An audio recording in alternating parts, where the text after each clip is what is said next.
Hello, everybody. Welcome to Irongeek Cast number 125, Trash Pandas of Southern Indiana.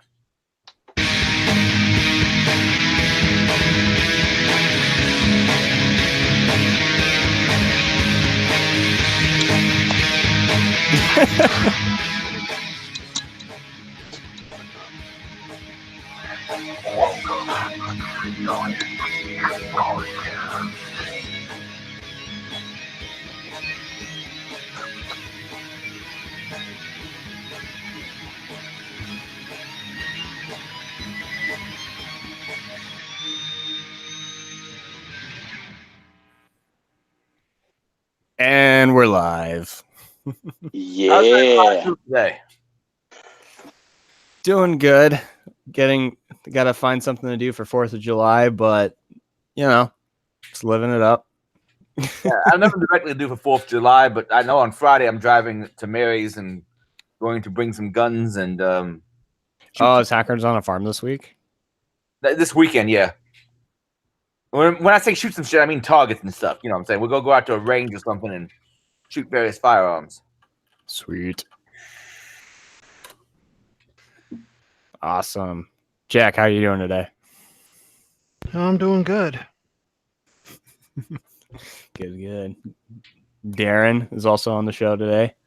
Yeah, I'm doing okay. Just dealing with life in general. So Nice. leave me tired and with a sore ass right now. No comment. We're about to take the energy from about a 20 to straight to 100 real quick. Charles, how you doing?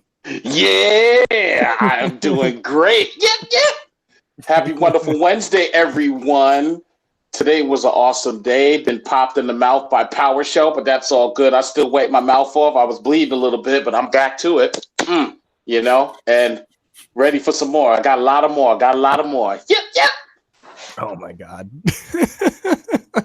Dude, when you said popped in the mouth, I'm like, woo, what? And then by PowerShell, and I'm like, oh, never mind. PowerShell popped me in the mouth. Pop. Nice. But this is how you get better. You get better by being challenged. So, more challenge. I got a lot of more. I'm in that Clever Lang mode. Got a lot of more. Big get up. Got a lot of more. Yeah. Clever Lang. That's a reference, dude. Oh man. But I got found a couple of findings. Wasn't too bad this week. Found some interesting findings or whatnot. So just gotta do a nice report. Nice. Voila. Yeah. I actually had a lot of fun getting my first actual reflective cross-site scripting last week, which was a huge thing. Yeah. And I was like I got it to the point where I made it a login form. Yeah, that's what I'm talking about. Yeah. Wasn't even my engagement. I was helping my teammate and I just went way too far with it. Nothing wrong.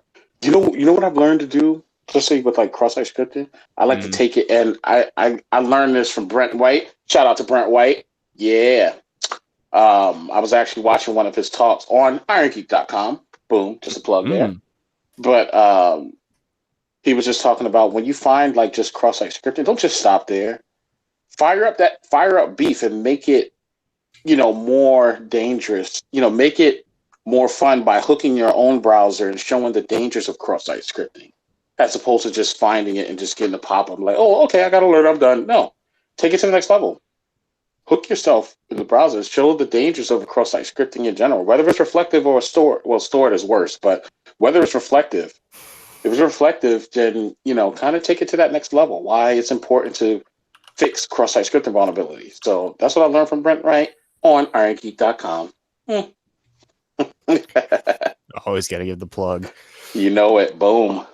Well, I just got, as we're talking, I just got an email and it lines up with the first item in the show notes. I have a little announcement.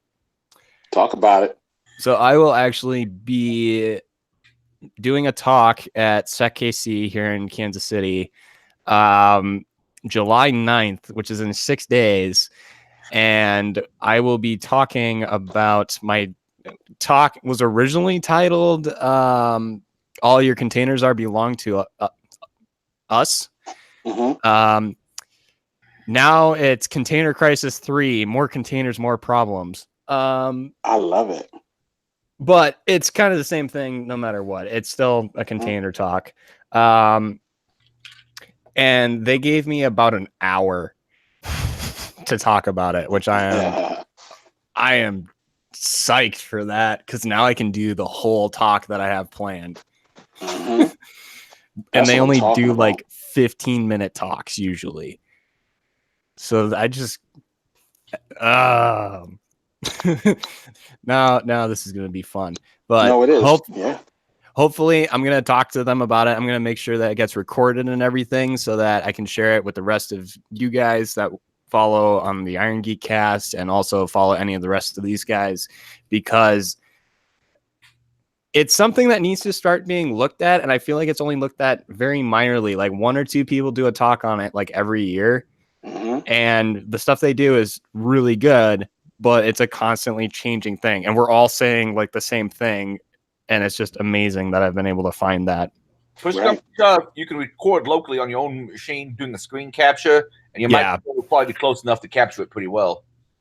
Yeah, that was going to be the other thing too, is I was going to see if I could do that. They do record stuff, but I'm going to talk to the coordinators there to make sure that it's recorded and everything. They're actually updating the website right now.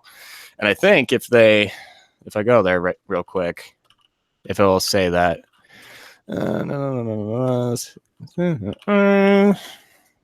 So if you go to setkc.org, and if you're in the KC area during that, they haven't updated the site yet, but there's the directions and the time frame that will be there. So if you're in the KC area, you want to come see me do a talk or just hang out, there's a lot of cool people there. Definitely show up.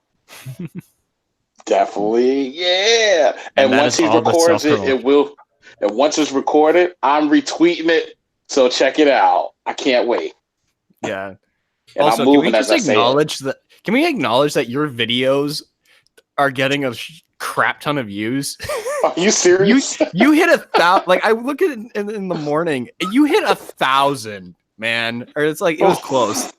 Oh It's my like goodness. 1,000 views. I don't know if that's like unique views or if people are just rewatching it a ton of times, but I mean, I don't know. still, dude. And well, thank you. Yeah, like I said, I hope it helps someone. Like, when they get up in the morning and they just, go to their job or whatever situation that they're faced with. I just hope it just helps them to look at it from a standpoint. It's like, it's not a bad thing. Take it head on and go be great and take things to the next level. We're living in a time now where we don't have to be traditional anymore. This is our time. This is our generation. We decide what's cool and what's not cool. And what's not cool now is negativity. So, and I just decided to take a stand and say that negativity is not cool. And anyone that's negative out there, you feeling negative? Try my video. Give me a hug. Try my 10-week program. Yeah, try my program. What if I start watching your videos first and then do my own Twitter reply being a nihilist? But you know what? And when you do a Twitter reply like that, then I would just send you a virtual hug, literally, and I'll just say, "Hey, how can I help you?" Well, you all for sorry, I was vaporizing and sucked it down. Mm-hmm. That's that negative you about to say, right? Yeah, probably so. Maybe it's trauma. But it's like I just said, it's time to change the narrative. It's time to change the narrative that InfoSec is negative when we're not. Not all of us are like that. There's a lot of people that are negative in the world, period. But it seems like we get the stigma in tech, period, that we're negative, we're dark, and there's no light in any of us. And sorry, I'm just changing that that narrative.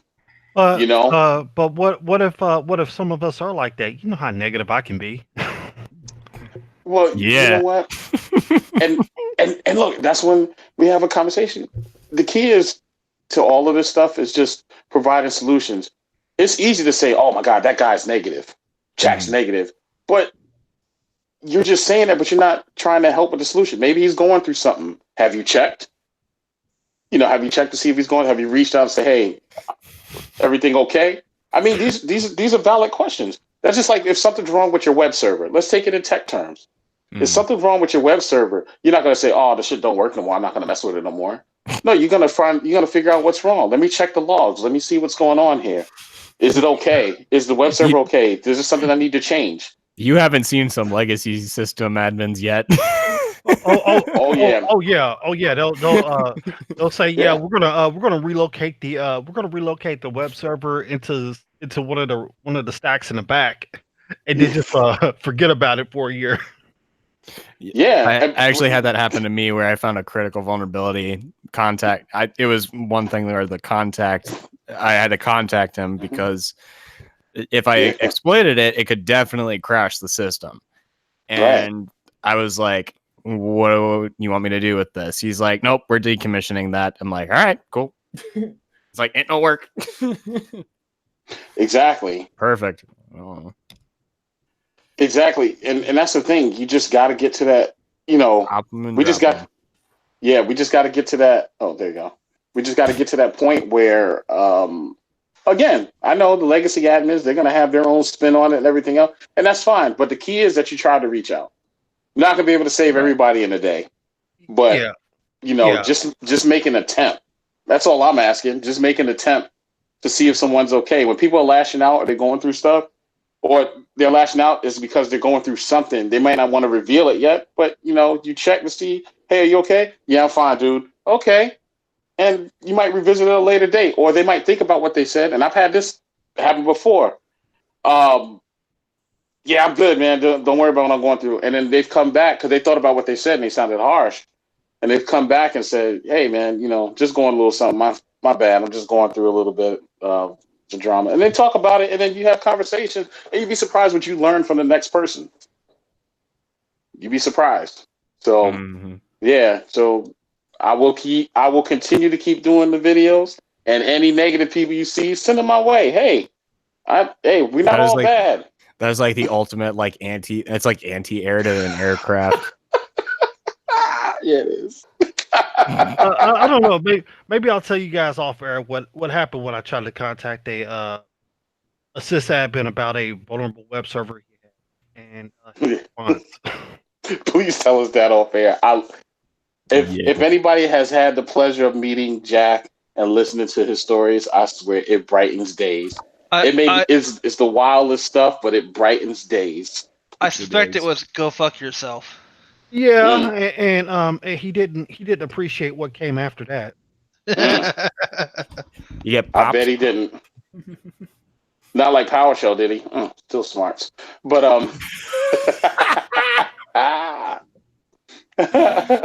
for those of you wondering why I keep saying PowerShell, I'll tell you. So working on a pen test, and then just having some great teammates. Like, hey, Python's cool and all, but let me slap you up here with PowerShell to really get you to see the big picture. And boy, did I. That's why you saw me post a tweet we're talking about PowerShell, and actually in the video when I said, hey, if anybody got PowerShell tips, I'm all ears. Now I think I was on PCP Python, but now I'm on PowerShell Crack, and it's addictive. Very. Yeah, no, it is. Like, especially when it's like the first time that I started using PowerShell, aka Windows post exploitation language. It was just so it was so funny just sitting because I was visiting my parents and we were out in the woods and I'm just PowerShelling away at this box and I'm like, huh, and then found set execution policy bypass. It's like, oh, Empire. Okay, cool. Death Star is going in. And you'd be amazed what you can do with Bloodhound, Empire. I gotta get into Mimi Cats. Yeah, I gotta get into Bloodhound. Well, please do. It's opened my eyes. I know that. Yeah, because I've been looking at it, and the main thing that I think I'm missing in my internal experience is looking for other paths. I only know how to go for go for the most obvious path, but the most obvious path might lead you nowhere. But then there might be this weird offshoot path. You might get lucky with that sometimes too. But that's like 90% of the time. But then there's that 10% where I'm like, Right. Then you start looking at SMB shares. But but I mean, it happens. But you know, like, and I'm telling everybody live, if you're a pen tester or a hacker, just in general, please, for the love of God, get on this PowerShell crack. Yeah. I mean, just one hit and you're done. That's it, because it'll open your eyes to something amazing. Well, I mean, I feel that anybody that works in a Windows environment needs to learn PowerShell. Yes. Yeah. The sad part about it is that I didn't get really good at PowerShell until I became a sysadmin, and then I was like, well, fuck, I could have used some of this shit when I was a technician. Man, I'm gonna tell you like this, and I'm not an old guy, but damn, it's like Life Alert. When you're old and you got that life alert, and you got that life alert around your neck, and something happens, you're like, oh my goodness, that's how PowerShell's feeling. Yeah. And if you guys, anyone watching this, and you have and if you don't have this and you want to get into red teaming, get the red team field manual. And it's got a bunch of those. It doesn't even just have PowerShell. It's got WMIC queries, WMI stuff. We're also looking at some of that as well. So since I'm the one guy that has any development experience, I get to build everything now, which is actually kind of fun. Yeah. I mean, but all of that's in red team field manual. It should be in blue. I haven't bought blue team field manual. I have the blue team field manual just recently. I haven't had a chance to really crack it open, but I was right. Somebody else told me about it, so you should check that out too. So I'm definitely going to check that out. And especially I'm actually doing threat hunting as well, so I think it might have some good tips in there. So yeah. Dope. I should pick that up then, because that's basically what I do in my free time now. Yeah, same here. When there's not engagement going on, then I'm threat hunting. Yep. Whew. Alrighty. Does anyone have anything else that they want to bring up? Adrian, do you have any cons that you want to announce that you're going to, that you're recording at, or anything like that? Big one to come up in shortly, but that's its own line item. Other than that, I'm still trying to find out OISF is happening. I'm thinking that's probably not going to happen. So DerbyCon is probably my next conference. And then thereafter, oh crap, I'd have to go look at my notes on that specifically to know what exactly I have coming up. But since I'm jabbering for a bit as I tried to look it up, I can go ahead and tell you which other conferences I know are coming up here rather shortly. Assuming Google actually responds to my clicking. Okay. God dang it, Google. Yep. We have DerbyCon, of course, September 6th through the 8th. Training is September 4th through the 5th. Then I have B-Sides St. Louis. That's on September 21st. Looks like B-Sides RDU is probably going to be a go. I need to contact them about travel arrangements, but that's October 19th. That's Raleigh-Durham area. They had it in a really cool old, like early 20th century theater last time. I mean, the best possible seating you could possibly have for a conference. GurCon is October 24th to the 5th. I'm thinking about going by Freaknik just to say hello. I don't actually have any official capacity there. That's November 8th to the 9th. HackerCon is November 15th through the 17th. I'm supposed to be recording there. And then I don't have anything to the next year, which I got B-Sides Tampa written down as February 29th, 2020. Man, your schedule's getting stacked. I've had it more stacked in the past. Right. Like the one time, or I think it was like last year, like February, you had like a month where you weren't home. Or something like that. I've had a few times like that. Yeah, sometimes February, sometimes April gets really bad. Alrighty then. With that, I think we will go into the breach report. Breach report. So first up, and I'm going to share my screen here real quickly. First off, on here we've got ransomware, now with the added benefit of lighting you on fire, figuratively. So I'll share my screen real quickly here, application window, and we are good to go. So we've been talking about a bunch of these cities or government networks that have been getting hit with ransomware the past couple of weeks. This was just something that I thought was interesting, and we kind of talked about it over the last couple of days. Florida City fires IT employee after paying ransom demand last week. And at least one head rolls after second Florida City pays gigantic ransom demand to ransomware gang. And goes over in the article like how much they paid, which was $500,000 in Bitcoin or so, some cryptocurrency. And then they also got to the point where they were like, all right, cool, we're just going to nix our IT guy, I guess, which I thought was odd. Well, no, I mean, that's the first firing of minis. The decision that they made is the entire staff is going to be replaced. He's just the first. Okay. So pretty much the staff that's there now are just pretty much working themselves out of a job.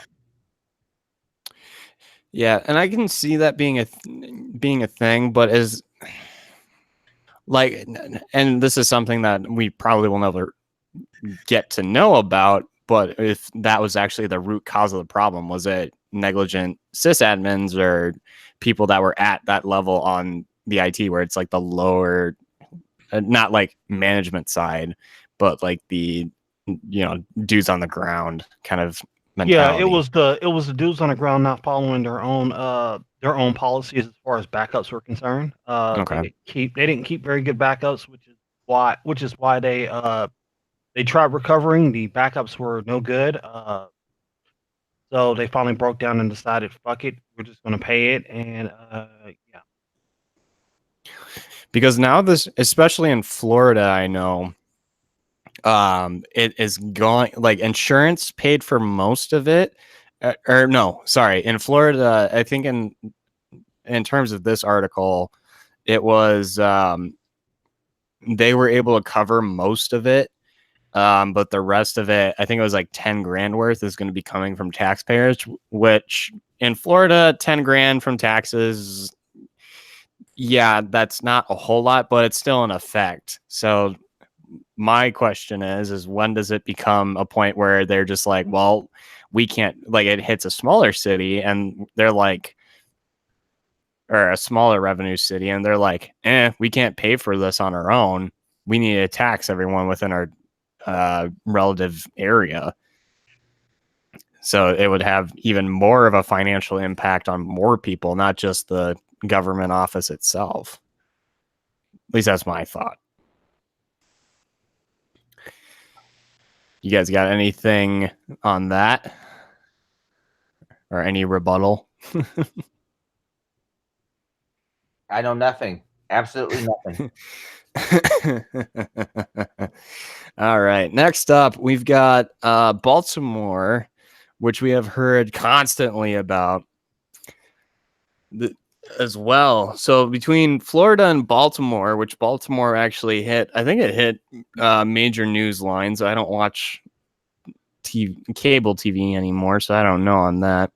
But Baltimore proposes to use $10 million in excess revenue to cover costs of ransomware recovery.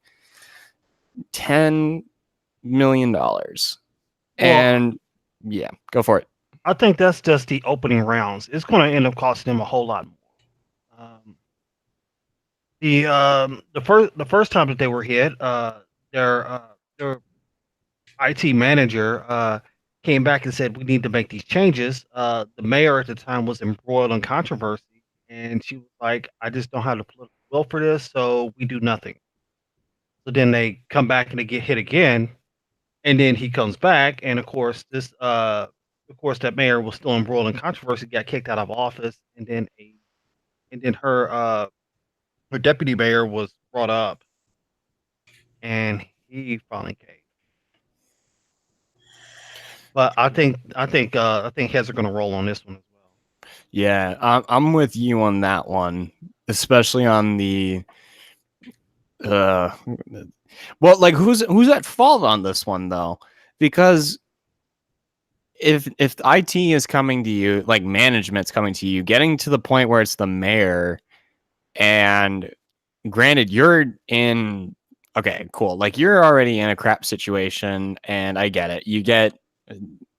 You're focused on that, dealing with that thing. You're not worried about your computer systems at this point. But it doesn't it obviously it has a bigger effect. So a very large effect where $10 million worth of revenue of your revenue is now going into just that, whereas before it probably could have been a lot less just to make those small changes. Well, it goes up. If the IT manager was saying we have to make these changes, and the mayor said no or was unwilling to, either make or enforce it, then it comes to the mayor because the mayor is the one who controls the budget, or at least has say into the budget, things like that, which may be necessary. They may need a budget line item to purchase something, purchase software, or purchase auditing, or purchase outside contracting, or whatever it may be. Well, I mean, I don't know the specifics of what was requested. I'm sure the documents out there. How they could have prevented it, and that's what he presented to the mayor. And I'm sure it probably had much to do with overtime during at his Baltimore. They just didn't have the money for it. While she was busy trying to sell her dolls. Jeez. Another thing to note, and it just came up in a related article here in front of me. Since they're still in recovery mode, they won't be able to send out water bills again. Yes, as they're still in the recovery mode. So someone's gonna get a huge water bill, or they're just gonna be like, Shit, my city hasn't hit by ransomware, and yet my water bill got fucked up at least once in the last year. So, go figure. Yeah. We even had even just from general outages lately around me. My bill specifically hasn't been hit, but a couple of people around me that, because we basically have a monopoly where I'm at, where we have one provider, which I'm omitting the name of, and it's like if something goes down and they can't get to it fast enough, it is all on them. So utility companies are I honestly think a utility company is going to be like the next thing that we start talking about, because they're going to get hit, and that's going to be an even bigger snafu. But they'll probably just pay it, but they'll pay it in huge amounts, even larger than what we're seeing now. Just a prediction. Oh boy. So that kind of will wrap up the breach report, unless you guys have anything else that you want to add to that. Alrighty. Cool. So next up, we've got a little bit of interesting news.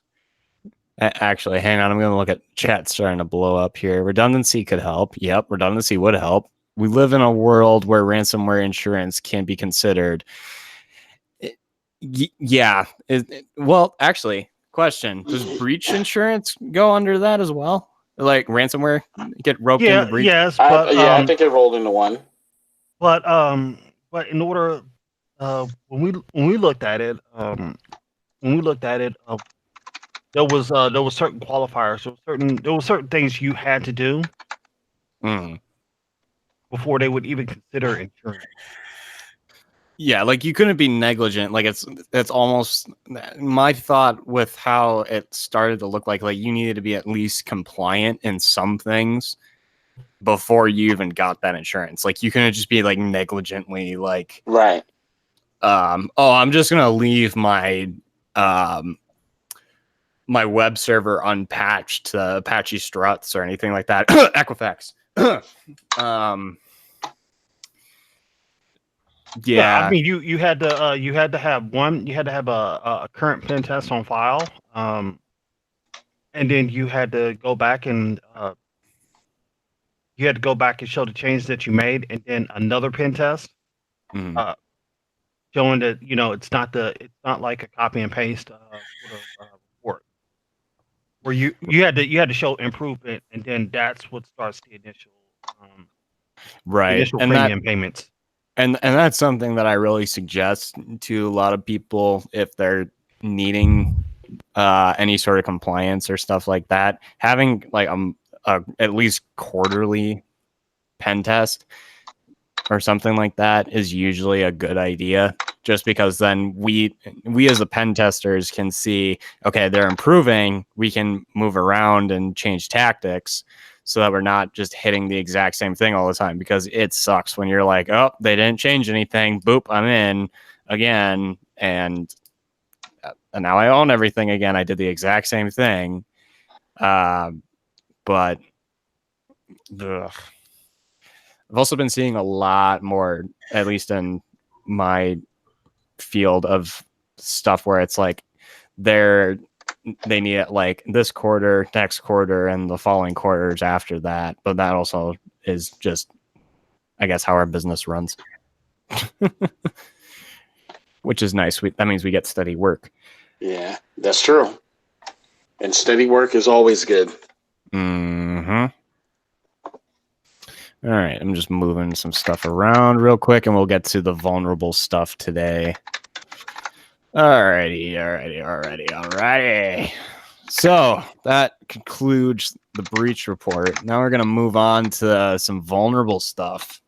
I don't have a vulnerability of the week because I've been prepping for this talk that was jumped on me, but I've got a couple of things that I've been following on and off. One of which does pertain to Docker, which is like my alma mater, modus operandi at this point. So, hey, Docker, this isn't Google Play 1.0, and I'm talking about Docker Hub. So, Charles, you will actually like this one since you were the reason that I'm even talking about this. Yeah. In a way. So last week we mentioned, it was last week or a couple weeks ago. Yeah, it was a couple weeks ago. We mentioned a site called vulnerablecontainers.org. Mm-hmm. Now, I didn't realize this, but that is a list of 20% of all Docker containers, well, it's more than that. But the ones that have high vulnerabilities have 20% of them of all container files on Docker Hub have high vulnerabilities. That means their CVE scores are ranging from anywhere from a 7 to a 10. Which is crazy. Which is nuts. So they're roping criticals in there as well. But still, that is nuts. And you can find all this stuff at vulnerablecontainers.org, vulnerable containers, all one word. But it kind of goes into the research of it a little bit here as well. And I'm actually going to pull that up. So from the guy at Kenna Security, Jerry Gamblin, I hope I'm saying your name right. And I'll actually throw this into the show notes real quick for you guys at home, because he goes into explaining why they started to do this. And honestly, it's the same reason I got into it. It's like, this doesn't seem right at all. And so they just started looking and doing analysis on all of these different containers, and they actually will be putting out the source code for you to do this as well. He's just working on refactoring it. And it's about half a terabyte of container images from that they analyzed that were vulnerable. It's like, holy shit. It's like, what? Like, why? It's but like, what? It's like, come on, guys. And it's something that I actually was I was watching a Black Hat talk from Black Hat 2016 Europe. And the guys literally said, like, verbatim, there is no static analysis or anything like that. And if you're interested in going like no static analysis, no dynamic analysis or anything like that with Docker Hub, so it kind of leaves it open to what I referred to with Google Play. Like everyone remembers when Google Play like first launched, you literally could put anything up onto Google Play. Like you could put keyloggers. That's why the joke is the reason that we have a flashlight feature on our phones is because of malware. Because everyone downloaded this flashlight app and everyone became this botnet or this crypto mining botnet. It was funny. But the same thing is happening with Docker-ish now.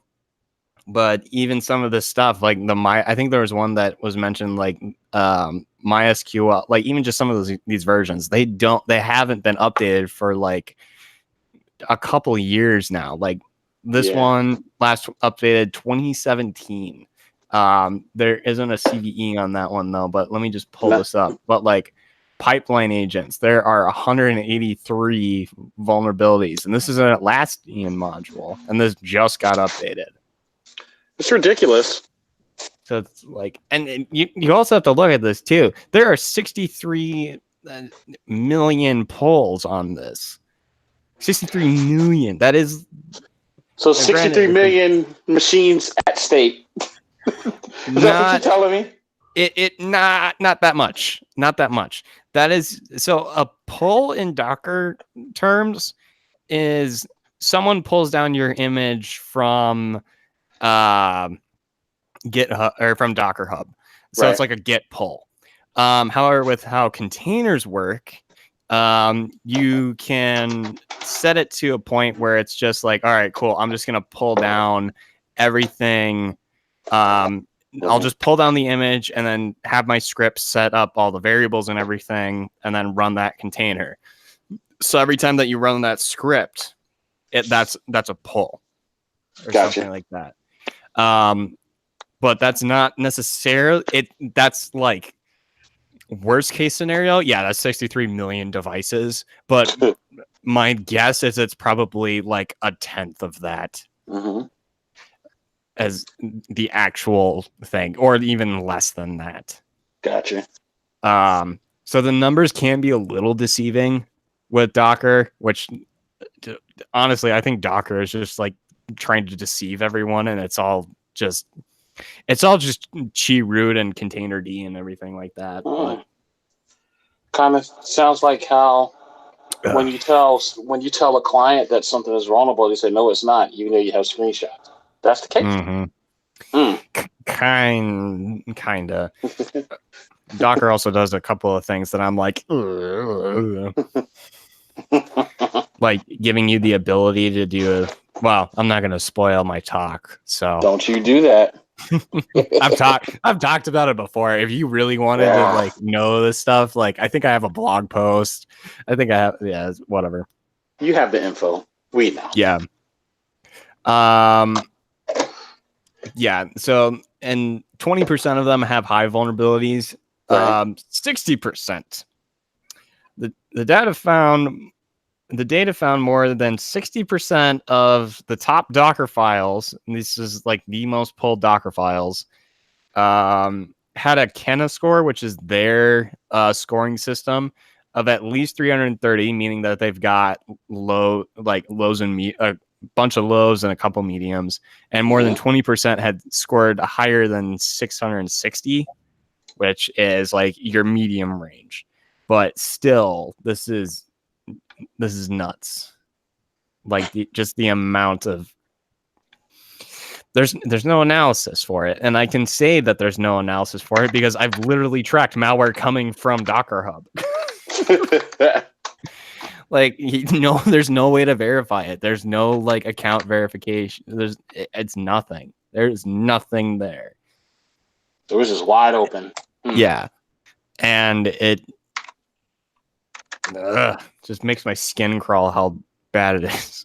But I've been ranting on this for far too long. I want to hear what you guys have to say on this. So what do you guys think?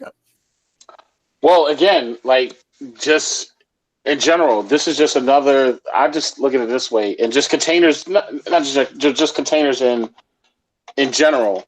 It's just another thing that we need to add to the list that we need to really take more seriously. Yeah. Because as time goes on, well, even now, forget time goes on. Now, containers is part of our lifestyle. Like it's part of our lifestyle, and we need to start getting a grip on this. So sysadmins, developers need to start paying attention. If you're a developer and you're watching this right now, you really need to check out Cap's Talk. 1, 2, you need to start paying attention to what's going on with your containers and what's coming in and out of those applications. Because again, they may not be physical servers, they may not be VMs in a way in your mindset, but they are servers. They are applications that provide services to other users, and it's something that you really need to pay attention to. I mean, again, we're finding all these. We're finding again 7, and I'm just gonna say we're finding vulnerable containers that haven't been updated in 6 or 7 months. Yeah, that's very bad. Yeah. Especially when everything is kind of centered around we're kind of getting farther and farther into the point that when Microsoft puts out a patch for something, or Apache puts a patch out for something, everyone's right on it. But you throw it in a container, it's back to 1999. It's just like, and it shouldn't be this way, And again, it's one of those things where we just. Again, not to beat a dead horse, but it's just something that we really, really, really need to pay attention. Even architects, when you're building out your networks and containers are going to be in existence on your network or in your infrastructure. Oh, don't even get me started. Don't even get me started on Docker networks. I know, man. But we gotta start them up. We gotta say something because right now, containers. IoT are being neglected. You know what this reminds me of? This reminds me of web applications like 15 years ago. Oh, yeah. Because 15 years ago, you had people only focusing on the perimeter. They were only focusing on, I have the Cisco ASA firewall, I have the Juniper firewall, I have these routers and switches in place, I'm a CCIE. I don't have to worry about web applications. Oh yeah, port 80 is open, but it doesn't matter. Yeah, I have a web server in the DMZ. That was the common theme. Oh, my web server's in the DMZ. And then next thing you know, that and email servers. Tell me, am I lying? Come on, guys. Yeah. I'm telling the truth. Yeah, that was the common theme. Oh, our web server's in the DMZ, so it doesn't connect to the rest of the network. Where somebody's connecting to it, and people were just literally ignoring web applications, and that was 15 years ago. And then they're really just now starting to really pay attention. Think about it. Look how old SQL injection is. Look how old cross-site scripting is, and we still have these problems. They still haven't fixed a lot of this code. There's so much Perl code out there. I could scream right now. That's not being maintained because the developer either quit or died. And I'm sorry, maybe I'm going on a rant here. I'm going on a rant alert. But again, these are things we really need to look at and really need to pay attention to because again, this affects everything. Now you see these breaches and everything happen at not even just ransomware, just massive breaches. They keep happening at this level because we have people that come in, they have new ideas. Oh yeah, let's go containers. Let's take it to the next level. Let's be containers. Or they're just using old ideas, or they're just using old ideas. Yeah, old ideas. Just saying, hey, you know what? Let's put everything in AWS in containers. Hey, pull this from Docker Hub real quick. And it's an old version because, again, we don't need to learn I don't know how to install Microsoft SQL. Shut up. Here's a Docker image. Put it up there. Yeah. And put the application together. And voila. And that's what they're doing. So when the application's in production, now you got an old version of Microsoft SQL that's loaded with bugs. And then a not-so-nice guy sees this, and it's like, oh, my God.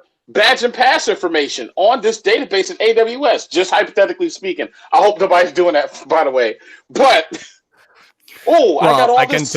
I can tell you right now, like, here's something that I wanted to bring up. Back in 2016, Docker or Google was using started using containers, and they were doing, or a little before that, and by 2016 they were doing about 3 billion containers, both turning them on and off within a day. 3 billion containers, so that they could isolate processes and everything like that. But yeah, it's gonna be like the next thing, especially since it literally has been adopted to run your cloud applications instead of it being in a VM. It's now like, I can just give you a container. But even they're treating containers like it's the BYOD again. Because think about it, let's be realistic. Nobody pays attention to mobile right now. Mobile's quiet, which is scary. Mobile's very quiet because here's the thing: a lot of the talks have died down on mobile. But here's the thing: all it takes is one massive breach through the use of a mobile device, and you'll see talks start popping up again about how we need to secure mobile. Well, right now, go ahead. Well, I mean, it isn't that people aren't monitoring it. There's plenty of people monitoring it. Some of my old colleagues, that's what they still do. They still scan the mobile devices that are a part of our purview. Okay. Well, I'm just saying that do you get the sense that, like, not saying that nobody's paying attention to it, but don't you get the sense that, like, the talk on mobile has calmed down a lot? In mass, I would agree with that, but there's always going to be like those fringe guys that are going to be working on it. Like we're working on getting a mobile lab set up right now, but yeah, for sure it's died down, but I also think that's a good thing. Maybe it could be one of two things. It's either stuff's getting a lot better and companies are actually paying attention to not putting out stupid stuff, or it's gonna get real bad here come winter time. Yeah, when it's hacking season. Oh, I'm so glad you brought that up. That is hacking season. It's like right up until Christmas, they take a week off, then it's hacking season. Like for the rest of those 6 months, it is just nuts. And also summer. Exactly. So ladies and gentlemen on that's watching the cast, that is hacking mating season. That's the equivalent of mating season. Okay? When hackers are inside and there's snow on the ground and it's cold and the Java is flowing through their brains and through their veins, look out. You see some very, very interesting stuff start happening in the wintertime. Summertime, it calms down because everybody's getting out living life. A lot of people are. But yeah, you have one or two that's just like, maybe I can do this devastating thing. And it happens. Adrian, you were gonna say something there, bud? Yeah. What exactly does a hacker mating call sound like? I'm kind of scared. Oh, I've got something for this. You want to hear the mating call? Uh-oh. Hackers scream. No, it's like when they're on the tower in Hackers. Oh, yeah. Ow! Yeah. Yep. And then everybody just starts going crazy. Oh my gosh. Yeah. Yeah, it's that, dude. That is my favorite. Like every time I pop a shell, I am going to do that for the rest of my life now. You know what? I'm just gonna make that scream. No, you know what? I'm just gonna be like, yeah. Maybe that could be it. I don't know.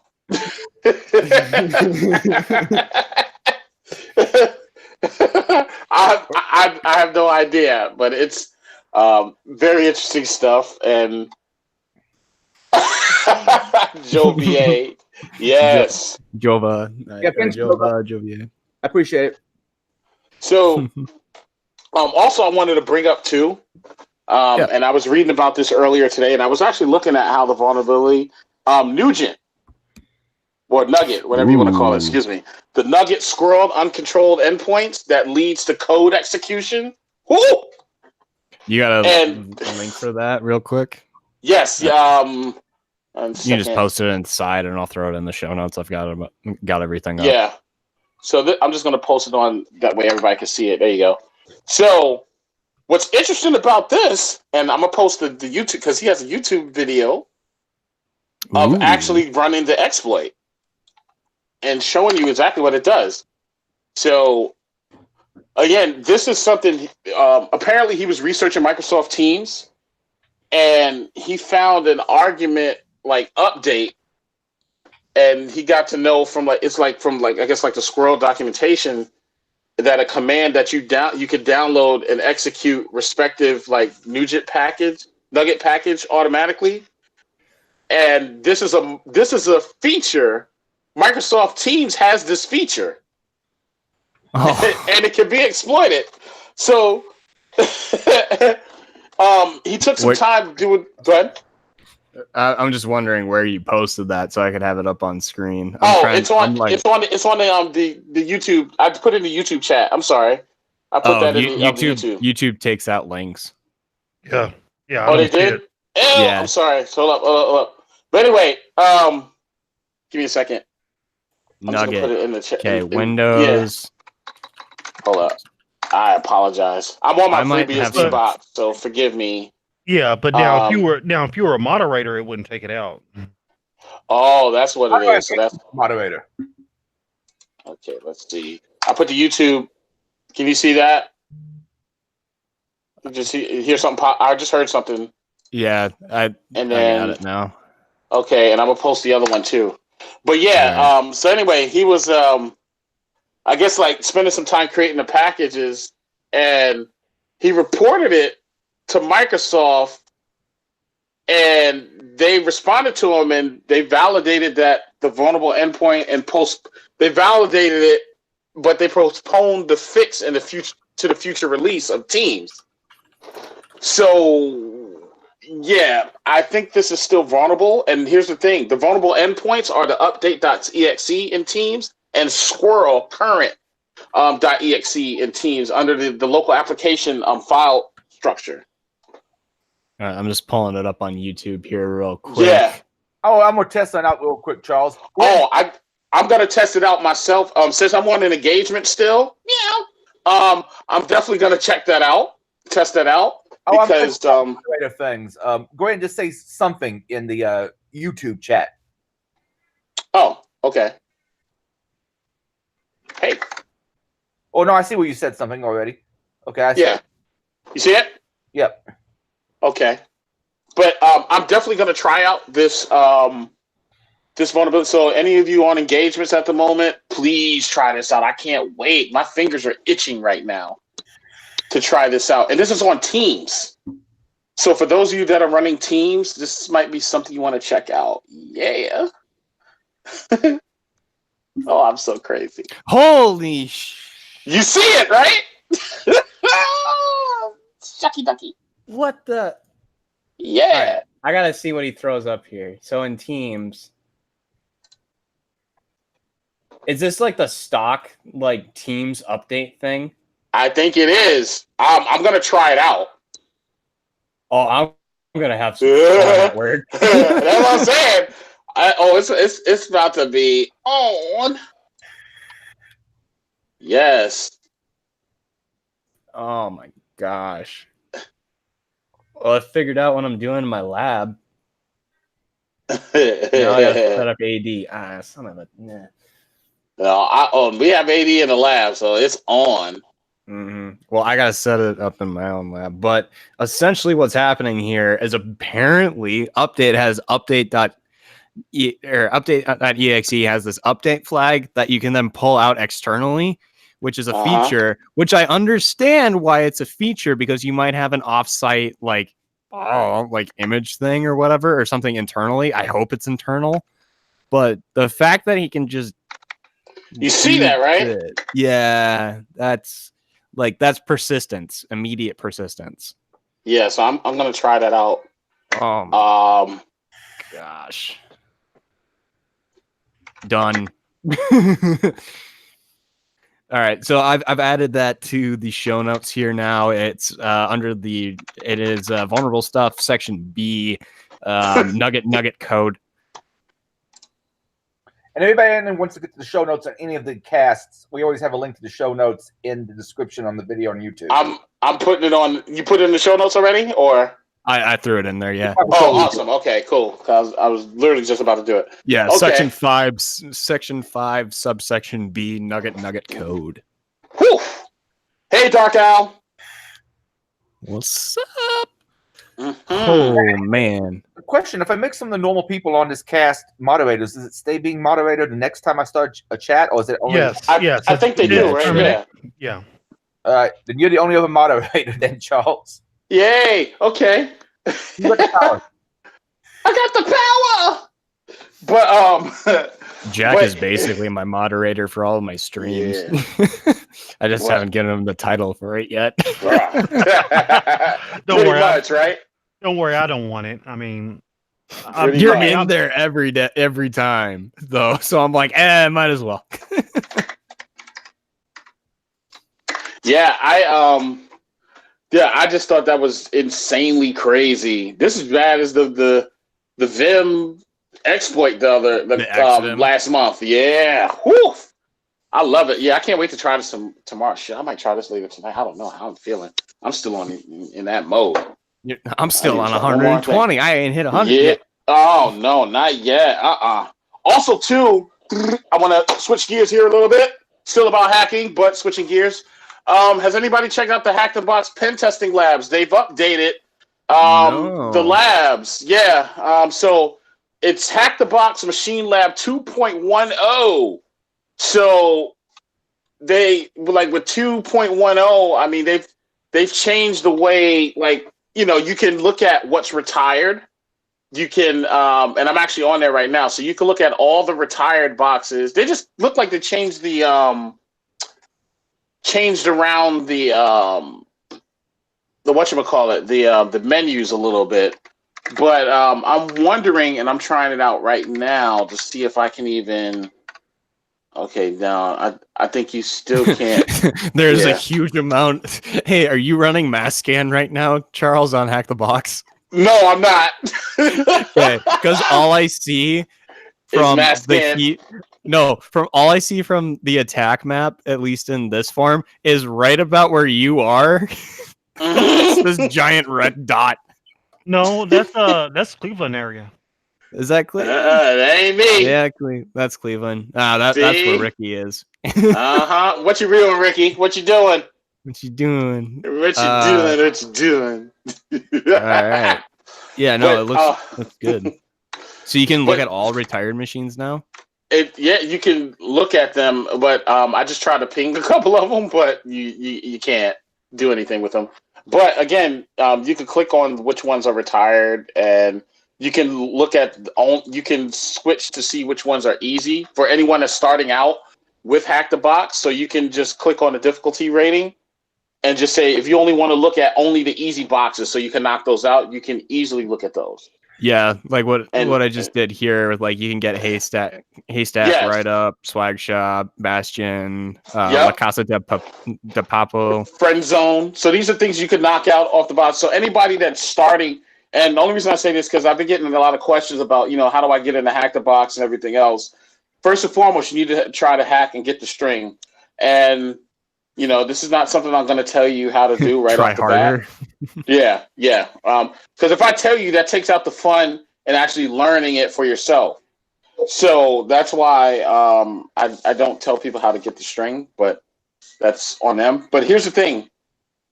Once you get into Hack the Box, like just start off with the easy boxes and you'd be surprised how your confidence grows and how far you can go. My Valentine's back. Hi, Valentine. No, the box. No. Oh, never mind. Look at me. Putting the cart before the horse. Shame on me. Mm-hmm. But yeah, you can, these are things, and you can pick what's awesome too, you can choose which operating systems you want to hack on. So if you're a Windows hacker, you could just choose to hack only Windows boxes, and those will show up on the list. So I mean, that's pretty cool, you know. Yeah, I mean, it's pretty cool what Hack the Box is updated. I think so. Let's see. I think they might be looking for it. They might be working on it. They might be working on it, but again, this is good stuff. Yeah. Oh yeah. Oh hell yeah. Yeah. So that's what I'm saying. Oh yeah, the Macho Man Randy Savage, take it away, Scooby Doo. But I think I know exactly what you were referencing there. Yeah. But again, these are things that, like I said, with Hack the Box, and when I get some extra cash flow, I'm definitely going to go back and do some of the retired boxes. So I was reading an article the other day, right? And I would recommend this for anyone else too. Mm-hmm. As you're learning to hack, like say if you're learning to hack web apps, right? Right. It's great to start with the foundation, which is the Application Hacker's Handbook. And, you know, you're learning new techniques, but don't forget to go back in the archive and learn the old techniques, because a lot of that stuff is still out there. And you'd be surprised how much better off you'll be by understanding the older techniques as well as the new techniques, because the archive ones are still out there. Mm-hmm. And you definitely want to know that information as well. Be greedy. Get greedy with the information. Yeah. For sure, start from like damn vulnerable web app is great. Go. I actually started with Goat before I started doing all the web app pen tests at work. What you do with goats is none of our business. Huh? Sorry. What you do with a consenting goat is none of our business. So I guess you know what got me into web apps? Fire Sheet. I don't even know what that is, but that's okay. Look up Fire Sheet. That's what made me think about web apps. And it's old. I don't even know if it's still around. Fire Sheet or Fire Sheet? Sheet. Yeah, okay. Fire Sheet. Oh yeah.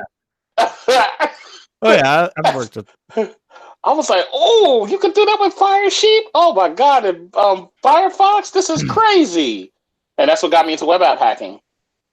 Just for those that don't know, Firesheet was an extension for Firefox web browser that used a packet sniffer to intercept unencrypted session cookies from websites such as Facebook and Twitter. The plugin eavesdropped on Wi-Fi communications, listening for session cookies. So we know what Charles is doing in his free time. Yeah. Now, mind you, statute of limitations, this is a long time ago. Like yesterday. Maybe. You can't prove that.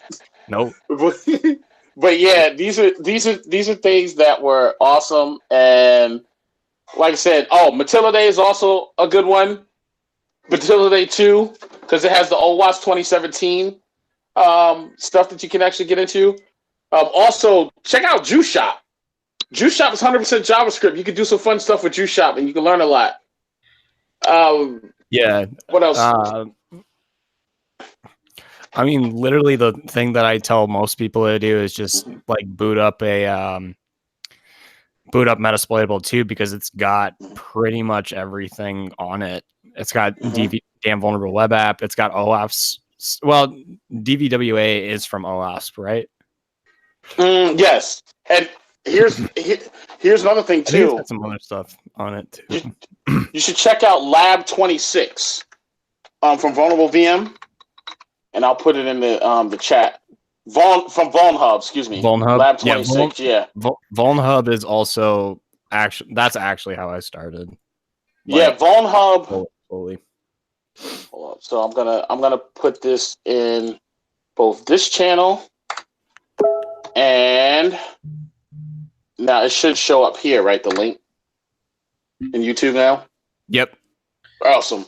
So. Yay! Thank you, Adrian.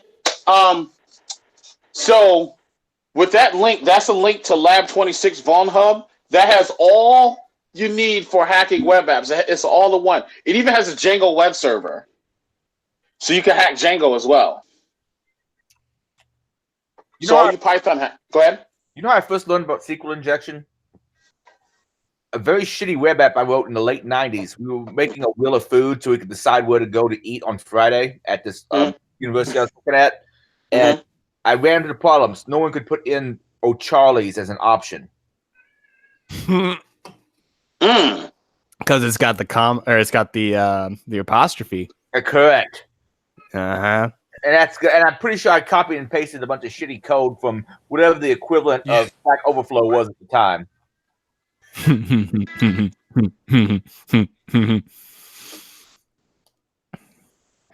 It's criminal. So Ben from Dark Owl, been pen testing and SWFL, and it's criminal how easy it is here. Got a lot of contracts from it. I've learned a lot from this channel. Thank you. So congrats to Adrian, bringing all the new hackers into the new world. Yeah. Although now it reminded me of that one tweet that you had this morning where you were saying kids are ruining the internet, and I just facepalmed. It was like when we got here. Awesome stuff. All right, now I have to go back and add like a ton of resources to the show notes. Yay! I appreciate you doing it. The best part of my podcast is I have to do very little work on it. Oh, my students, I have to do very little work on it. Yeah. Alrighty. Sorry, so I'm a lazy bastard. I do have a big platform though, but I'm a lazy bastard. Nah, it's all good. I enjoy doing this. It's no big deal. With that, and since we've basically gone ahead and kind of deviated a little bit here, we're gonna move on to the next vulnerable thing, which is Medtronic's pumps could work too much. So Medtronic rushes to replace insulin pumps after flaws were found. Oh boy, this is bad. So the FDA is actually getting involved with this, and they are forcing Medtronic to recall about 4,000 devices that are affecting 4,000 U.S. patients own of some of Medtronic's insulin pumps.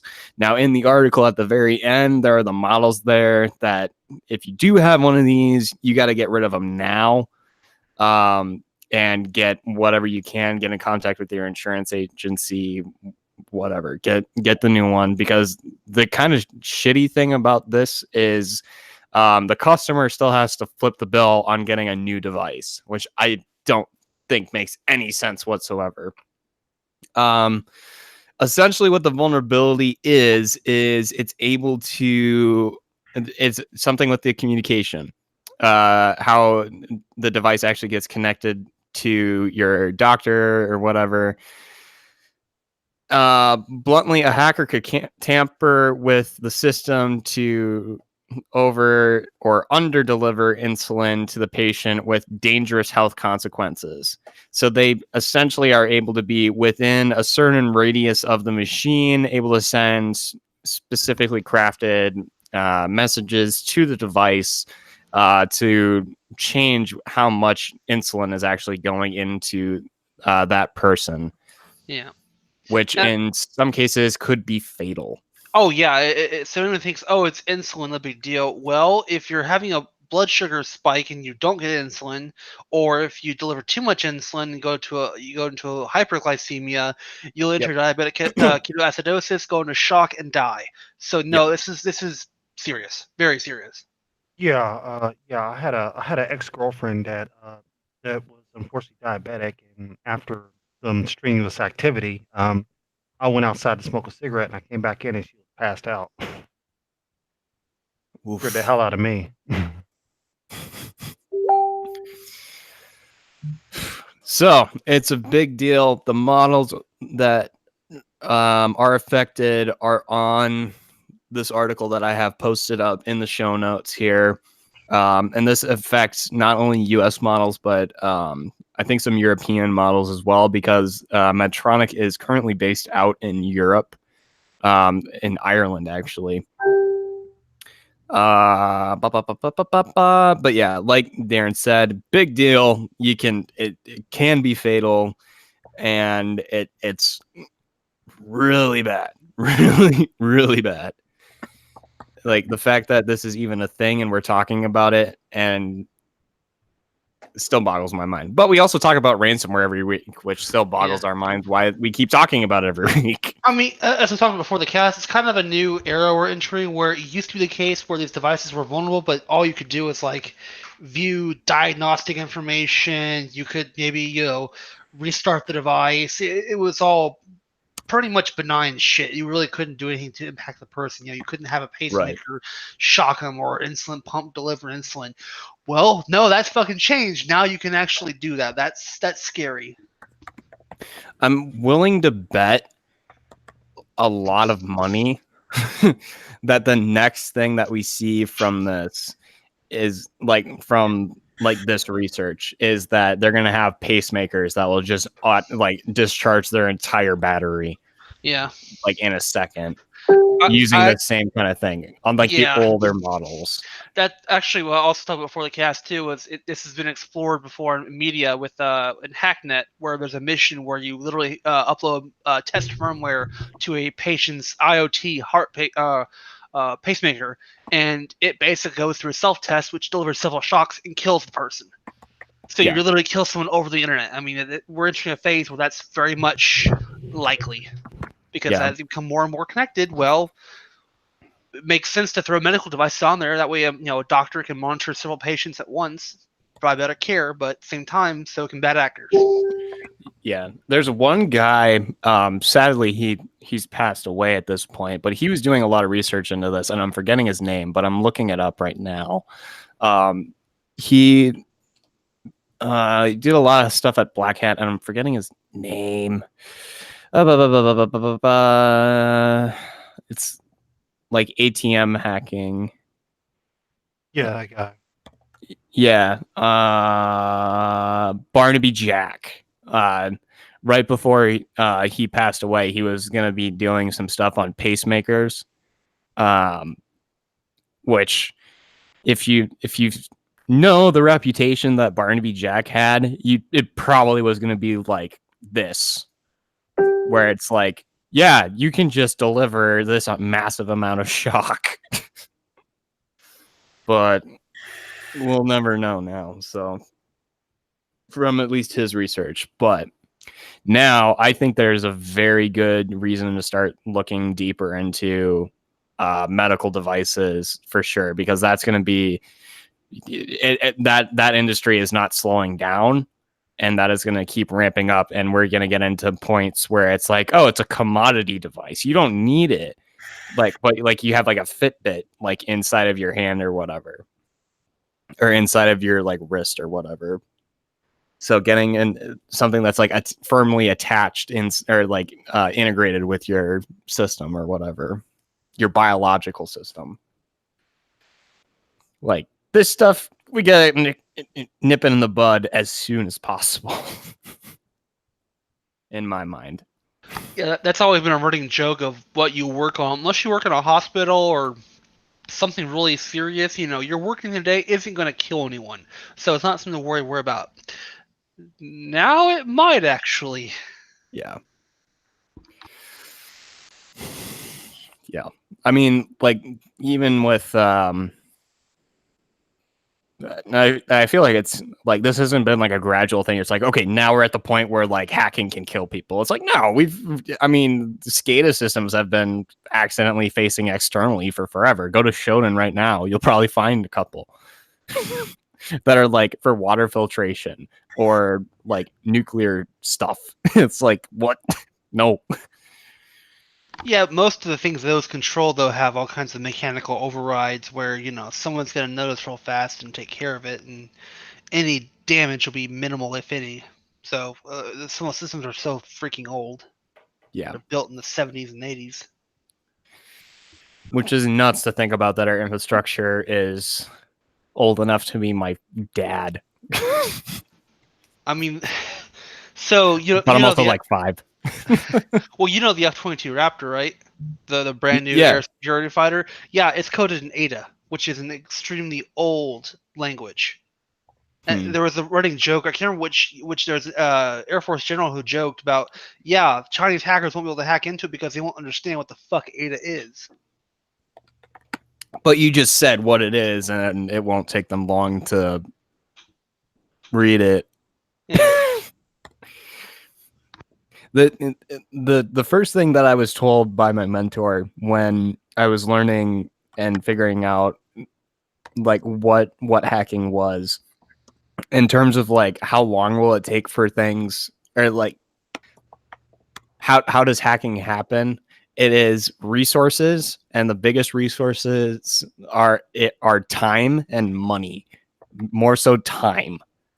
The more time that you're able to put at something, the more likely it is you're going to be able to find something. So it is only a matter of time, resources, and somewhat. Yes, I see you were commenting in the side chat there talking about Barnaby Jack about his passing. Yeah, he passed in 2013. Yeah. So it's been a while. Yeah. That was like right before, I think it was either right before Black Hat or DEF CON, where he was gonna, I think it was Black Hat US that he was gonna, or Black Hat Vegas that he was gonna be talking about the Medtronic stuff, and then he sadly passed away. He actually had a testimony for in 2012. So the FDA made some changes because of that. So he actually had I'm looking at this Wikipedia article. Apparently, he was at the McAfee Focus 11 in 2011 in Las Vegas. He actually had like a proof of concept there. So I'm gonna have to look that up now, because now me just thinking,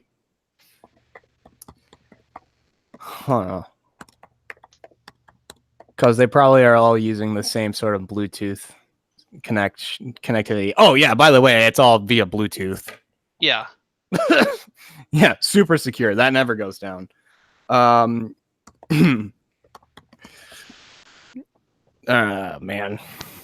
it's nuts. All right, I think we've ripped on Medtronic enough. Shall we move on? All right, so this week, and granted, this is a Breitbart article, but I just remembered this article. At all times. I mean, it's not quite as reputable. It's a little bit more reputable than InfoWars, but I love both of those very much. Better than CNN and MSNBC. But besides that, yeah, it's Breitbart. Go ahead. Yeah, the article's from Breitbart, but I originally saw this on Twitter, and this was the first thing that I could find about 2 minutes before the show went on, because I remembered seeing this. Researchers discover a hack to unlock a front door using smart home security system. Woo! All right. Now, we've seen this in the past, but it's getting to the point that this is like every time that a new smart home device gets put out, someone finds like a stupid man-in-the-middle attack or something just to be like, all right, just if I throw XYZ packet at it, it's done. Well, I mean, you mentioned Bluetooth, and I think we talked about before the cast. There was some other manufacturer had it was Bluetooth communication to manage the lock, and it was vulnerable to a replay attack. So GG. Yeah, and I think at Black Hat, I think it was a few years ago. I think it was like Black Hat 2015 or something. It was like right at my like freshman year or something of college.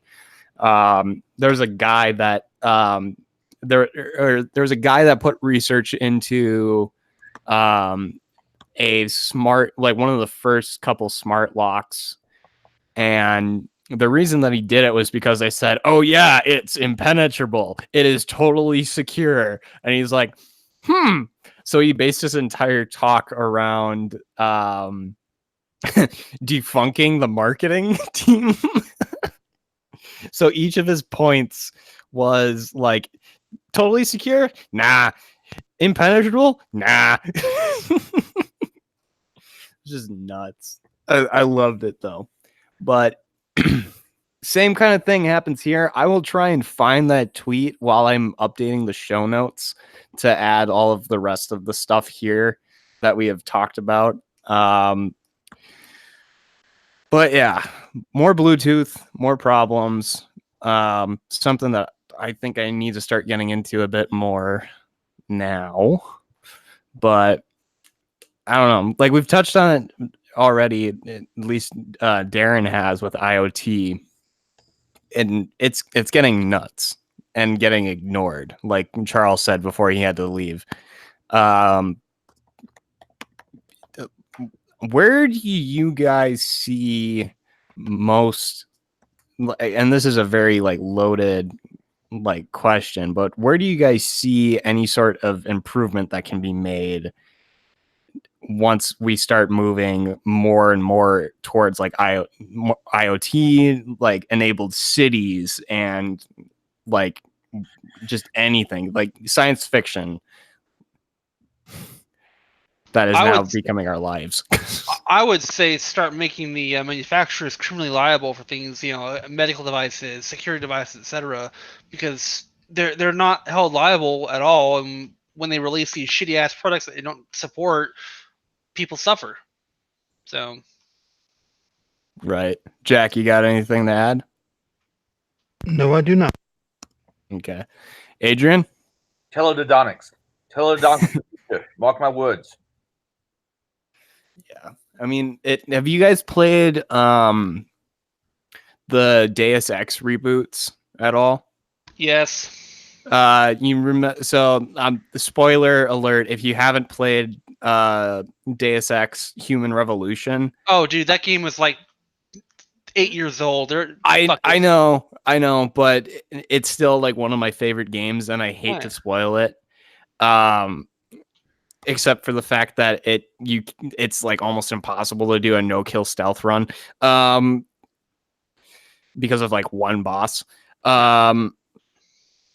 The ending of that game, to preface, everyone is cybernetically augmented, so they all have like robotic arms, they have neural implants, like all this stuff, and they the ending of the game actually has it where a group of people that in the game are called the Illuminati conduct a hack that then turns all of the augmented people insane and super aggressive, and all of them start attacking non-augmented people, and it causes a giant social rift in the Deus Ex world, which you then play through in Mankind Divided, which is the sequel to that game. But something like that I can see becoming very possible in the near future, just because of how connected everything is looking like it's going to be. Especially just from the point like 10 years ago, not everyone had a phone. Now we all have a phone. We all, as one goes off, we all have a phone, and we have all started to see some of the effects of having just like constant updates, a way to constantly be updated on stuff and not knowing if it's actually legitimate or not. Just from like the news, not to get too political here. I don't want to deviate too much into that. Well, don't forget that the fun thing about that game was by not patching your software, you were not vulnerable to an attack. So, yeah. Do you know what I'm referring to? Yeah, I know it. Okay. Yeah. All right. Because it was like a new update or something like that. Yeah, was because the that's way that they did when you go to China the second time, you start having glitches, and you're told, "Oh, go to Lim and get an update." But if you do that, you get crippled all to hell when you fight Jarek. Yeah. All right, I'm just catching up on chat here. Echo Z-Wave has always been garbage and susceptible to replay. Before that, it was 485 card readers back to the days AT&T ran college account-based washers and dryers in dorms. Yep, I can see that. But that's a very biased opinion. Thank you, Echo, for your input. Yeah, it's gonna be nuts. Like either we're gonna have to see huge improvements in protocols, and I'm gonna be completely honest, I don't know how to fix that kind of stuff. I'm not smart enough to do that, or even to suggest a way to do that, but I'm just saying that it's what might need to happen. So because right now it is just, we're working on the model of, if it ain't broke, don't fix it. And then when it breaks, we're like, how did this happen? It's like, we don't know. Or we spent close to $1 billion in research in order to have this tech. So let's milk it for what it's worth and get our money back. That is also true as well. Get it to as many people as possible. Ugh. That'd be a great talk. Now, I know there was a poll done for a con recently that basically said that people wanted more blue team technical talks, especially, then red team technical talks. But I kind of like some of the historical story talks, where talks, why is something designed the way it is? Why did this bullshit happen? You know, or even if it's not bullshit, if it's something good to happen, I like hearing a story. Right. And I even looking back, like I followed Equifax for a long time, right? When I first joined the cast, and the stories that were coming out of there were just insane, in terms of like, it just like nothing got done, no one was doing anything, and it was just chaos, like utter chaos. There's a lot of cool stories about why certain technology is the way it is. It's funny, and some of it's topical, I think, but like why the space shuttle is a certain size, because it's a certain size of 2 horses' asses. And they run through the whole history of why this is that size, why railroad tracks are this size, why tunnels are this size, all based around the size of 2 horses walking side by side. Well, and here's another thing too. Like in Europe, most of the roads, why they're so they're not like straight lines like they are here, because they were for horses originally. And there's a spot where near where my grandparents live, and it's in like the roads are all encased in the woods, and there's no straight line through any of the area. And the reason for that is the roads were built on deer trails. Like literally, it was just a hunting trail that they made into roads. Yeah, that kind of shit interests me. I don't know how many people in tech would actually be interested in hearing it. Yeah. The guy before he went insane, he gave really good talks on that subject matter, and I've tried to do a few, but it takes a lot of research. But if you can spin it, it can be an interesting story. Well, you did a talk on the Silk Road, particularly about like how Tor sucks to be anonymous on the internet. Tor, it's not Tor it sucks. Technically, Tor is actually pretty damn good. It's people fucking up OPSEC and doing real application level mistakes that fuck them up. Right. Not even application layer. The 8th layer that gets human. Yeah. The human layer. You start buying big, for cash, buying sports cars, that gives you away. When you give away an actual email address with your name as part of the email address, that gives you away. A lot of the people who got de-anonymized at Tor was because they were doing stupid shit. I'm sure that the nation-state actor with enough entry nodes and exit nodes can de-anonymize someone on Tor, but most of the people I actually found in that research who got caught, it was because they were doing dumb shit.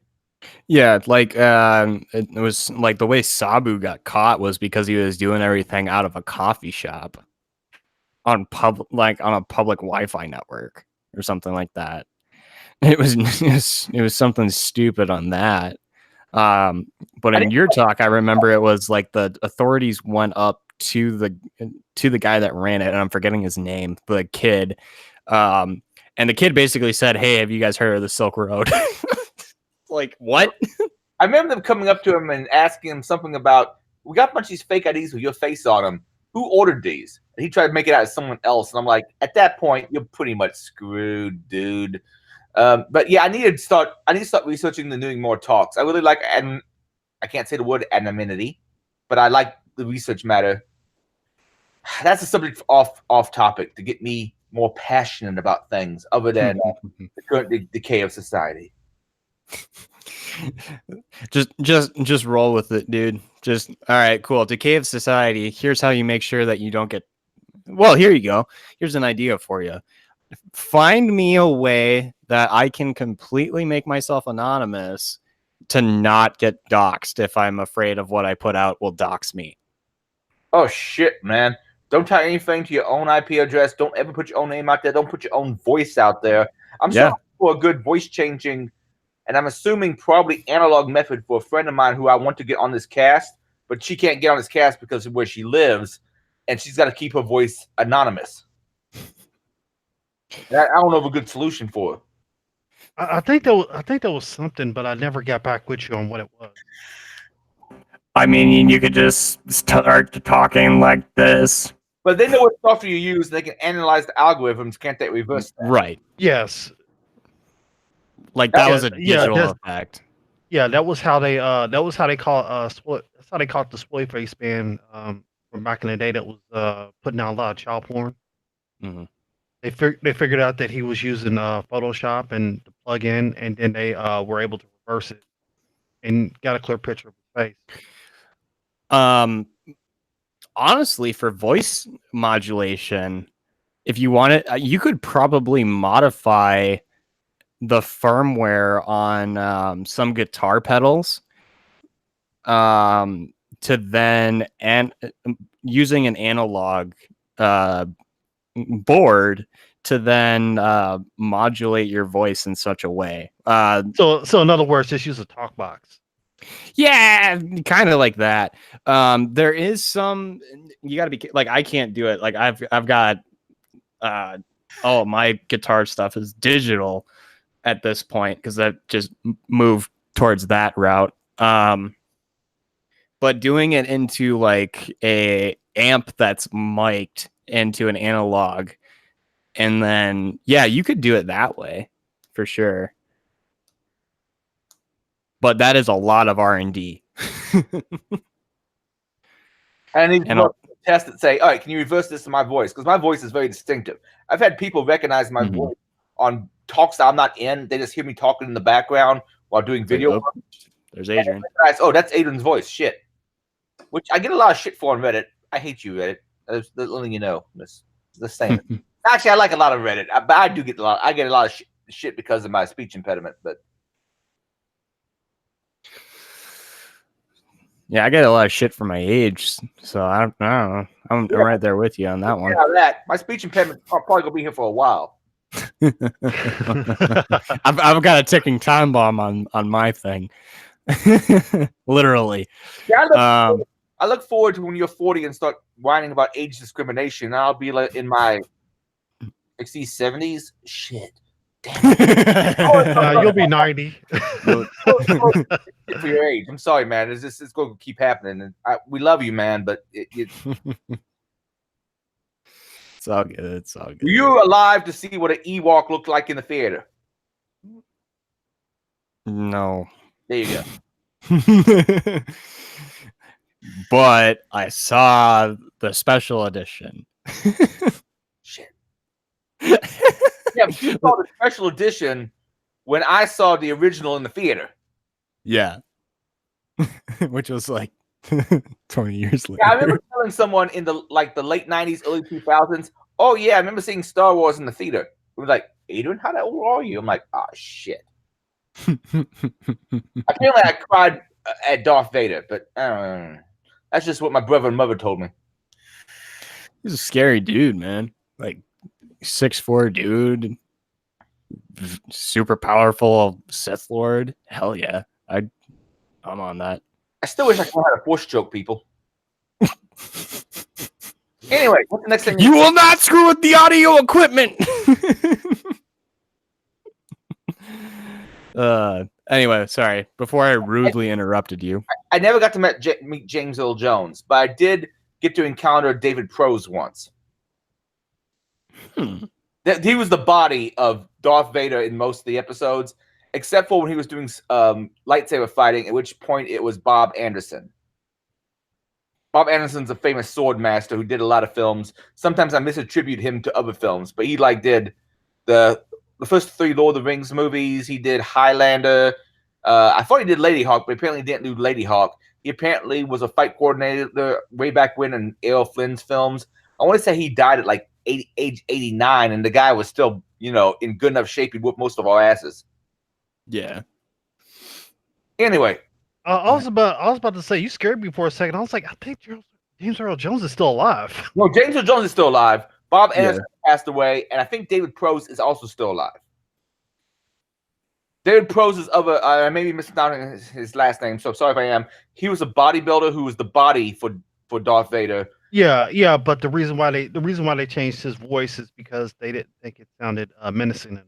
He had a very Scottish accent, which people thought. I'm sorry, Matt, not denigrate the Scottish, but he sounded a little bit silly as Darth Vader. Yeah, laddie, I am your father. Yeah, something like that. Yeah, and so they had. You're part of the Rebel Alliance and a traitor. Now that I think about it, if you go back, James Earl Jones, how many father figures has that man played? More than enough. Does Field of Dreams count? Was he in that? Yeah. Field of Dreams, yeah. Baseball. Okay. Probably that. He also played Simba's dad in the original Lion King and also the CGI remake, because who else are you going to replace his ass with? Yeah, good point. He was also that because he was Darth Vader. He was also in Coming to America. Yep. And if he'd been a little he was the head of the CIA in the Red October. That counts as a father figure like role, I guess. Yeah. Let's just look up James Earl Jones. Oh, what was that? What movie? He was a teacher.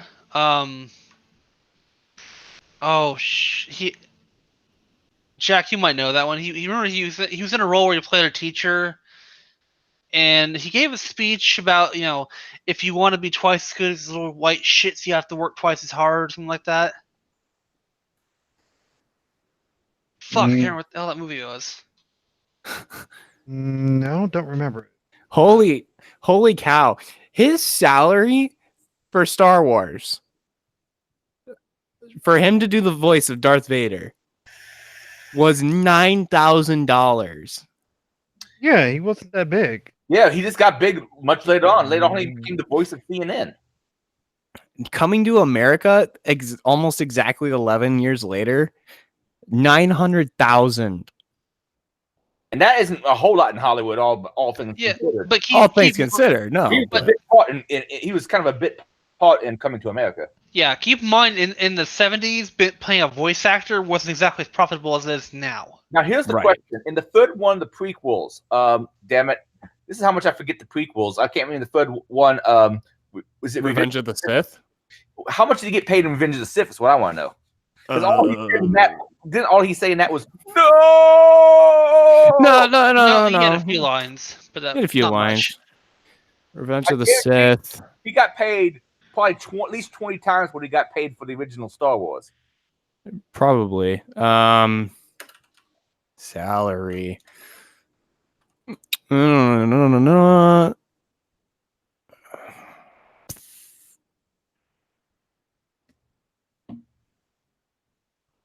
All right, now we're all. Oh my gosh. I'm not sure if I can find it. But what's also kind of fun is since we're on the topic of Darth Vader, in Rogue One, the guy that's in the suit is Hayden Christensen. Oh, okay. Yeah, he reprised it just as he completely quit acting after 3. Or no, after a couple years after 3 came out. Well, yeah, because he's absolutely garbage. I mean, sorry. Yeah. Hey, I like Jumper. Jumper was a good movie. I don't think Jumper was bad. I remember seeing it. Yeah. Basically had the the reverse where it's Mace Windu versus Anakin Skywalker again, but Mace is evil this time because Samuel L. Jackson's also in that movie as the. I don't know how much he got paid, by the way, for the last movie he did, but he's currently worth an estimated $45 million. Nice. So James Earl Jones is, man, he's turned. He does mostly voice acting anymore. I think he just has that gravitas. Well, yeah, I mean, I find the story fascinating because for the first 5 years of his life, he didn't talk. I heard he had a speech impediment as a kid, and he really worked on his voice.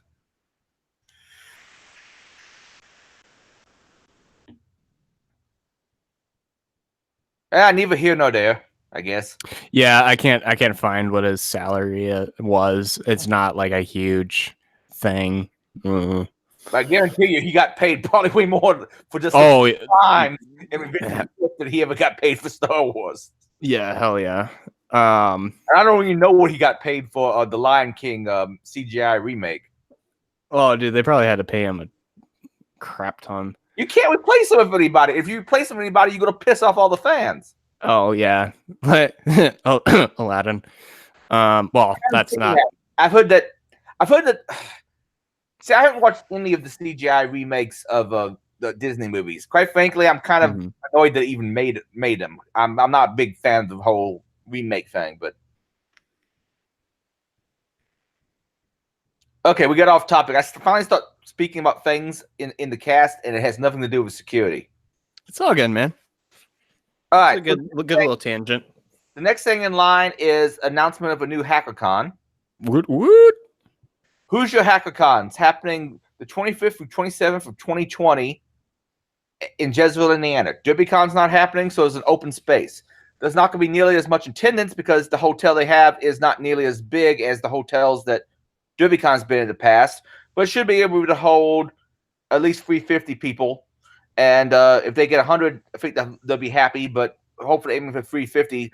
Sheridan, Louisville, Riverside. That's in Jezreel, Indiana. If you know where the 2nd Street Bridge is in Louisville, if you go straight across the 2nd Street Bridge, that's the nearest hotel you'll probably see.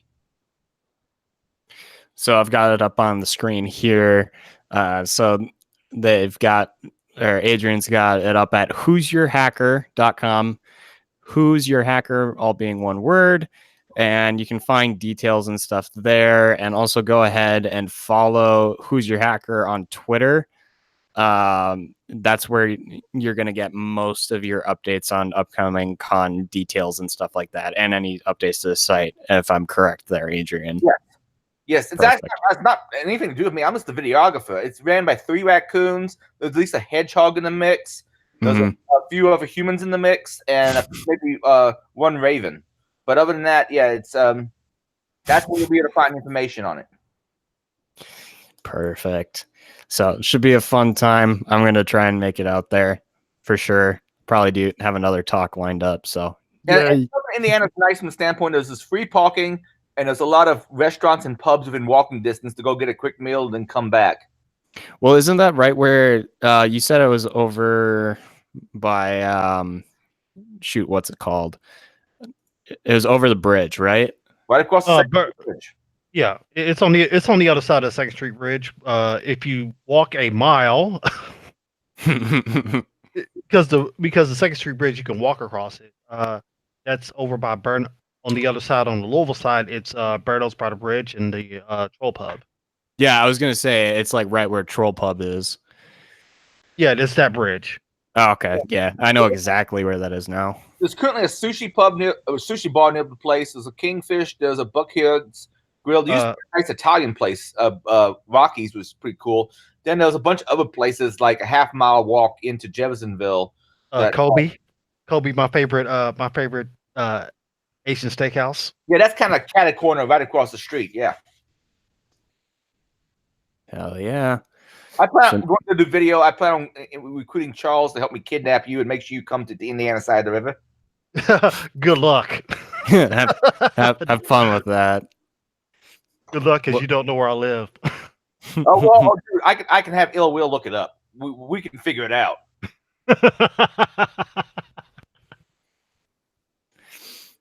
Or just give me like until next year to figure it out, but that also gives them enough time to move.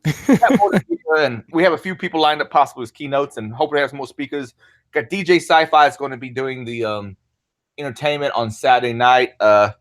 Maybe we can have a certain member of the cast do some fill-in work at the beginning to do some musical performance. And Friday night, I figure it's gonna be mostly probably karaoke and such. Just not Nani. This is the first I'm hearing of this. We'll have to talk. But we'll see what's going on. All right. Hopefully, yeah. So now I definitely have to come so I can scream "Freebird." Freebird. But yeah, it's in planning, and hopefully everything comes out well with that. Okay. Next thing up there, YouTube iffy again on hacker infosec content. All right. I don't know how many people remember this from 2014. This was back when Caprico was 2. Thereabouts. Had 15 years. I got my account suspended twice from YouTube because of a video called Buy Viagra. The guy was giving a talk at B-Sides Nashville, and it was about stopping pharma spam and how pharma spam worked and such. We called it Buy Viagra. And because of that, the silly script that YouTube runs automatically banned my account as being pharma spam twice within like a 2-week session. So I then renamed it at someone's suggestion on YouTube. Sorry, on Twitter. I should rename it The Talk That Keeps YouTube Up All Night. So I changed it, and I haven't had a problem since then. But it's one particular gentleman, Cody Kinsey. He was posting some video he did about doing automated controls, electronic controls of fireworks for 4th of July, and apparently YouTube took his stuff down. The links are all in the show notes. But YouTube's official policy is kind of iffy on having any kind of hacker/infosec content. So there's some screenshots posted in there. I haven't heard of too many other people hit by this, but apparently it's come back up recently. Anybody else know anything more about this? Well, I mean, this is the first time I'm hearing of it. Well, this is a part of Apocalypse 2.0, 3.0. I don't know what fucking version we are at this point. Yeah. But the ad revenue just seems to be going down for YouTube, and so in order to make sure that they are showing ads on quality content, they're really demonetizing a lot of things. It's SVBLXYZ. He posted some of YouTube's instructions about what they can and can't do. Instructional hacking and phishing, showing users how to bypass secure computer systems or steal users' credentials and personal data. It's posted on the content you're not supposed to be able to use. Like retweet. I'll retweet it. I mean, this gets into the realm of like, okay, because I got into InfoSec through like your stuff that you posted onto your channel, Irongeek.com, and like a bunch of just content creators that were just dabbling with it in their lab, and that's gonna in my mind, that removes a lot of resources from people being able to do this, because most of my stuff in college was very old in terms of what we were exploiting. Like I just breezed through the security courses. But it's this is annoying, especially since I was about ready to put everything from my streams up on YouTube. I might as well just code my own video player website and just have it there on Caprico Cave. But this is annoying. I'd go ahead and put it up. I think his was probably just got maybe some flags or something. I've not had a problem really since 2014. But this particular gentleman, Cody Kinsey, I believe is the way to pronounce that name, did have some problems. I also posted the link that SVBLXYZ. Folks, please get pronounceable Twitter names. I know it's what's his S. Okay, it's cool. It's just SBVL. Yeah, I posted a link to it. He posted a copy and paste or a screenshot of some of the things you're not supposed to do on YouTube. The thing is, other people do violate it, and I'm pretty damn sure YouTube does have ad content that would be fine with advertising on the stuff that this guy does and the stuff I mean, hell, CrowdStrike, I'm pretty sure I've seen ads for them just on YouTube. Well, yeah, but like for example, there was an experimental vid that I put up which was basically a guy getting a lap dance from a fully clothed stripper. We're talking about YouTube, not Pornhub, man. No, it's YouTube. This was YouTube. Like, she didn't take anything off, and she was just talking about social engineering. It was a script that I wrote, and I just put it up just for kicks and grins, and yeah, that account was terminated. Oh shit. Yeah, I'm pretty sure there'll be other stories out there. Just most people don't get as much notice as Cody did or myself got, because I got an article written about my stuff being taken down in 2014. I assume I got white flagged at some point because I haven't had a problem since. But apparently it's still a bit of an issue if you have anything that's borderline. And the thing is, there's only so many alternatives. I think some people use DLive. BitChute, well, BitChute doesn't seem to take anything down unless it like maybe violates actual federal law. BitChute's pretty good about that. Some people might recommend Vimeo. Hell, Vimeo kept taking down a talk I had from Marcus. Dave Marcus, who he did at a conference, and a lot of them not great, but BitChute them not taking stuff down. You can't necessarily easily monetize BitChute, but then again, YouTube demonetizes everything left and right, so that's kind of a non-issue. And they're demonetizing like long-time content creators right now, even when they're trying to stay within the quote-unquote land of okay content. Like a guy I follow, he basically went from having he's removed any and all swear words from his audio, and he's hired an editor to do all this stuff, which has actually helped his content. I think the videos look better, but it's nuts. He's like, I maybe have gotten like 4 videos monetized in like the last month. And it's nuts. But even with this, and I have the picture on screen,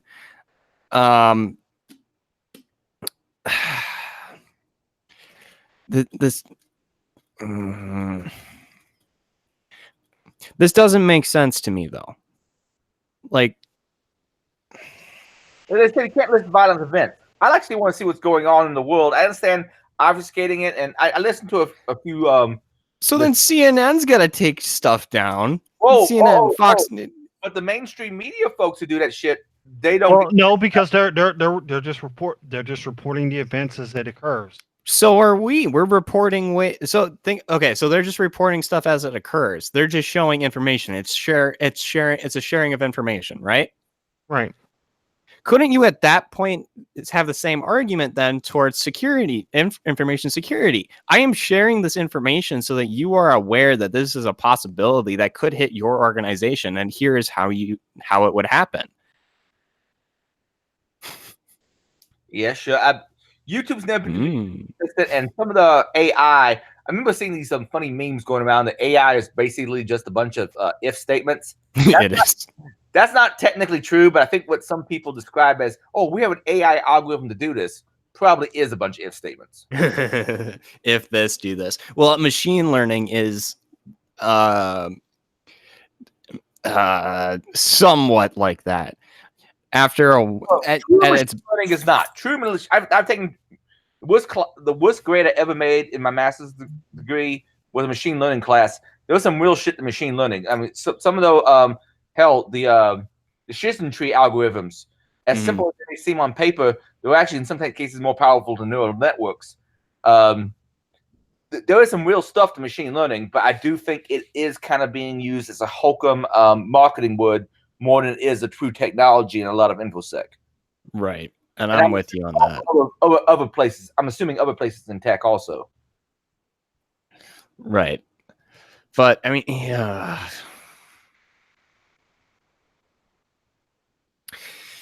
Anyway, the show notes, if you would go check them out.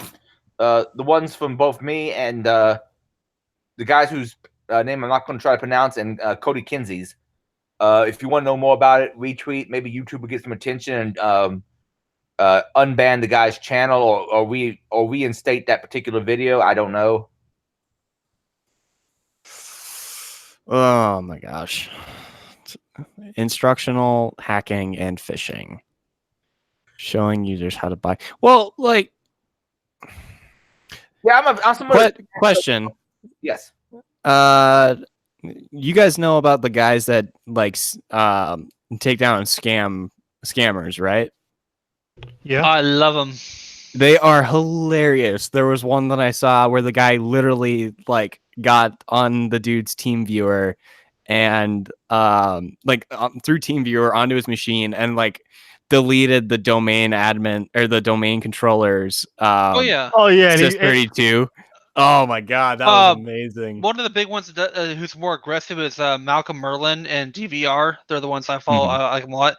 Scam Revolts is pretty cool, but he mostly does benign shit like just deleting their files. But yeah, DVR will like put a rat on their computer, infiltrate their network, take pictures of them, report them to the police. Yep. Yeah, I've seen that. Oh, There's one guy I followed that actually put rats on all of their machines and like just monitor, like recorded them. Yep. And he made a video of it showing like, and it was titled "What It Looks Like Inside of One of These Scamming Houses," and they're packed, dude. It's nuts. There are like 30 people within like the size of my apartment, which is this room that I'm in right now, and that is nuts. But like, what kind of stuff does that fall under? Would this fall under that as well? Because it's